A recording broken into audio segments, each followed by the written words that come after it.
제가 만든 책으로는 2005년도에 만든 책인데요. 구시렁거리다는 제목의 책인데 뭐 제가 실력이 있어서 뚜렷한 주의 주장이 있는 것도 아니겠고 학술적으로 건축 학술적인 그런 책을 만들 만한 처지와 능력도 없는 사람이라서 그냥 주변에 전혀 중요하지도 않은 잡다한 그런 일들을 모으고 그동안에 신문에 그 실렸던 컬럼들하고 뭐 주변 이런 미흡한 것들을 조금 보충하고 해가지고 만든 책인데요.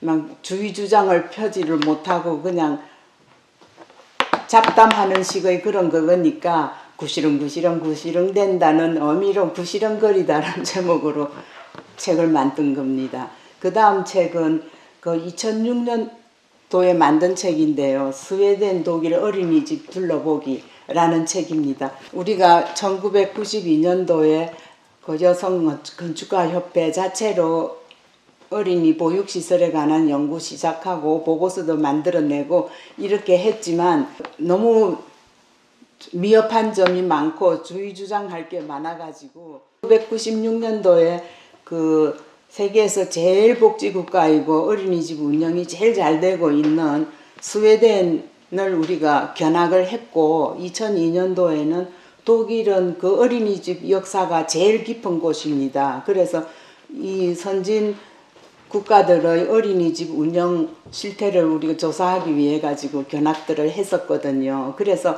그것을 모아가지고 그 좋은 사례들을 많은 사람들에게 이렇게 보여주자 이런 취지로 사진 위주로 그렇게 엮은 책인데요. 보육시설 연구를 우리가 시작을 해봤고 실태 파악을 하고 그러자 보니까 개인적으로 너무 주의 주장하고 싶은 게 많아가지고 책 말미에도 뭐 우리 지금 너무 열악한 이런 것을 펴내야 될 테니까 커버해야 될 테니까 우선 급한 것들 이렇게 해결하자 뭐 그렇게 하는가 하면은 그 정책이라든지 뭐 이런 거에 대해서 이런 점은 개선해야 된다 이런 거 그다음에 현실적인 어떤 이런 문제를 좀 해결해야 된다 이런 거를 책 말미에 덧붙였어요.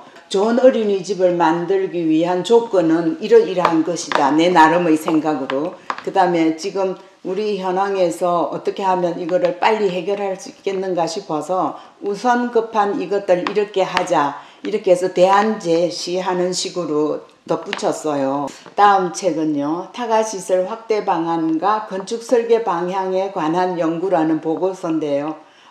아주 중요한 책이고요. 저 개인의 저서가 아니고 공저입니다. 1992년도 제가 회장을 맡고 난 뒤에 우리가 주택 무료 상담도 계속 하고 있었고 제가 개설한 거 아니고 선대 회장님들이 하셔갖고 제가 이어받았고 그 다음에 임원회의도 하고 하는데 젊은 회원들이 아기를 맡길 곳 없어가지고 다 함께 같이 오는데요. 회의 도중에 애들이 막 뛰놀아가지고 우리가 그냥 계속을 할 수가 없게 됐어요. 그래서 이거 뭐지? 이러다 보니까 정말 이게 아주 시급하고 바로 우리 문제구나. 이렇게 눈을 뜨게 됐어요. 우리 협회 사업 테마를 건축가 어린이로 정하고 그때부터 우리가 어린이집에 대해서 본격적으로 연구를 하기 시작했어요. 그래서 92년도 그때 당장 저 당시는 회원이 한 240명 정도였고 그때 서울시는 22개의 구가 있었어요. 240명을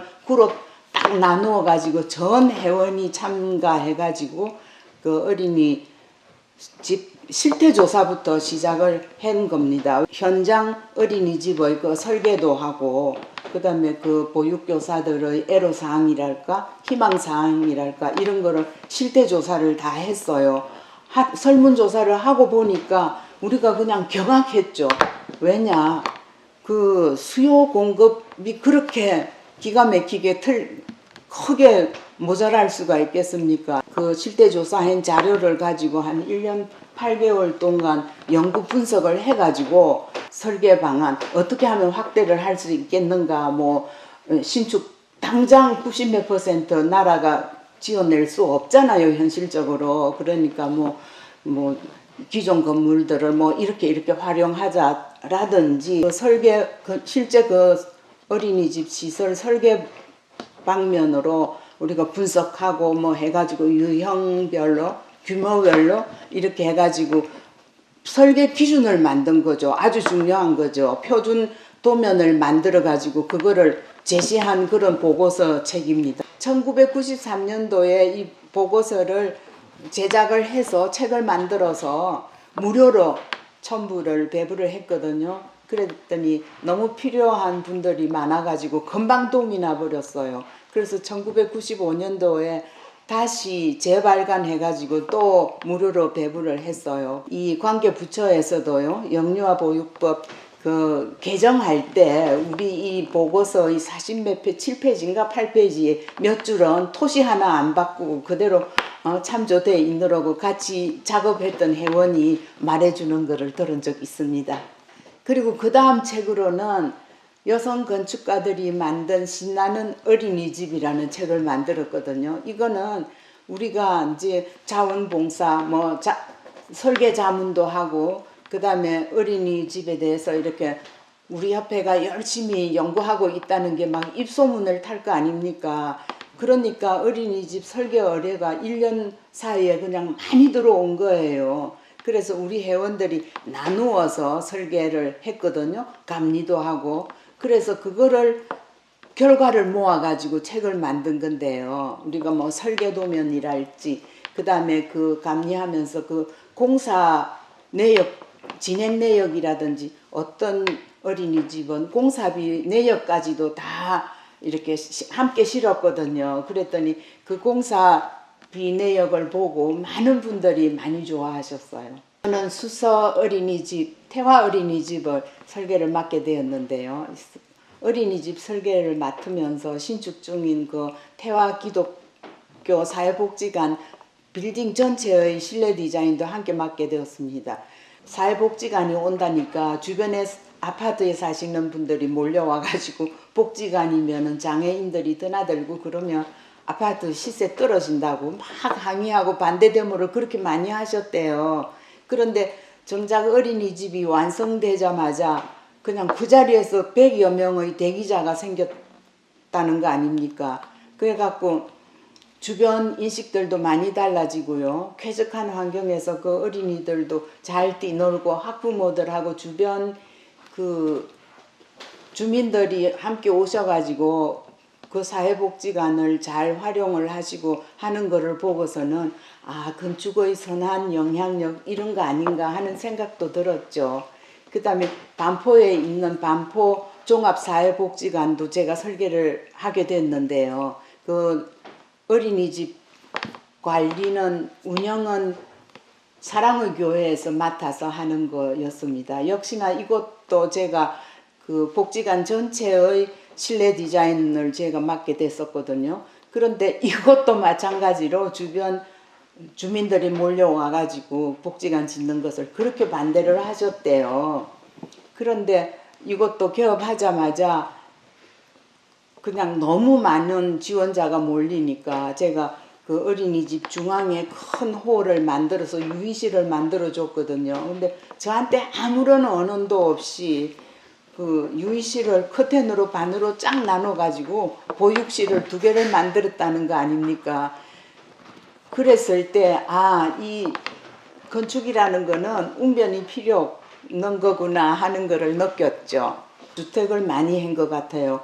그 다음에 근린생활시설 작은 빌딩들도 좀 했어요. 그런데 그 연희동 주택 경우에 공사를 한 지 한 20몇 년이 지났는데도 불구하고 거의 수리할 것이 없노라고 친지들이 방문하셔가지고 꼭 새집 같다 이런 말을 들을 때마다 선생님이 너무 감사한 거 있죠. 이렇게 얘기할 때는 제가 참 허무하죠.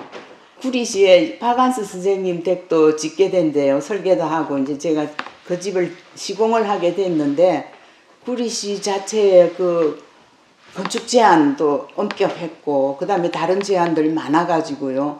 지상에 30평 이상 못 짓게 돼 있어요. 근데 선생님 댁에 주거 양식, 주택의 격식도 다 갖춰야 되고 선생님께서는 또 특별하게 그 서재 공간이 필요할 거 아닙니까? 거기다가 건축 공사비가 너무 빡빡했어요. 그래서 이거 어떡하나 하다가 디자인으로 커버하는 길밖에 없겠다 싶어갖고 제가 이제 담장은 그 빗살 무늬로 제가 막 직접 막 빗살 무늬를 파내고요. 담장하고 쪽문하고 그거를 막 저 꽃 그림 디자인을 해가지고 철판 오려갖고 제작하고요. 그 다음에 작은 집이니까 조금 화끈해야 되겠다 싶어서 그때는 분홍색, 벽돌색 이런 게 드라이빗 유행했었거든요. 그랬는데도 너무 그거는 안 맞겠다 싶어갖고 샛노란색으로 정해가지고 선생님한테 이거 노랑 드라이빗으로 하겠다 그랬더니 선생님 막 놀라셔갖고 아니 무슨 노란색이냐고 분홍색으로 해달라고 하시는 거예요. 그래서 제가 선생님 노란색은 중앙색이고 중앙을 뜻하는 색이고 옛날에 중국 황제들이 이거 썼던 색입니다. 이러고 노란색으로 하겠어요. 이러고 제가 밀어붙였어요. 나중에 선생님 그 노란집이라는 책을 내셔가지고 많이 알려졌어요. 근데 요 최근에 서울대학교에서 서울대학 중앙도서관에 선생님의 그 노란집 도서관 서재를 그대로 서울대학 도서관에 옮겨놓으라고 거기 저 유튜브에 동영상이 뜨는 걸 봤어요. 제가 그걸 보고 그때 강하게 노란색 잘 밀어붙였다 그런 생각도 드는 거죠. 유명한 훌륭한 건축가도 아니겠고 빼어난 무슨 실력이 있는 사람도 아니겠고 다만 일을 하면서 그 일을 통해 가지고 아주 다양한 많은 좋은 분들을 만났다는 거 그게 제가 건축 일을 하면서 받은 큰 보람이 아닌가 그렇게 생각이 듭니다.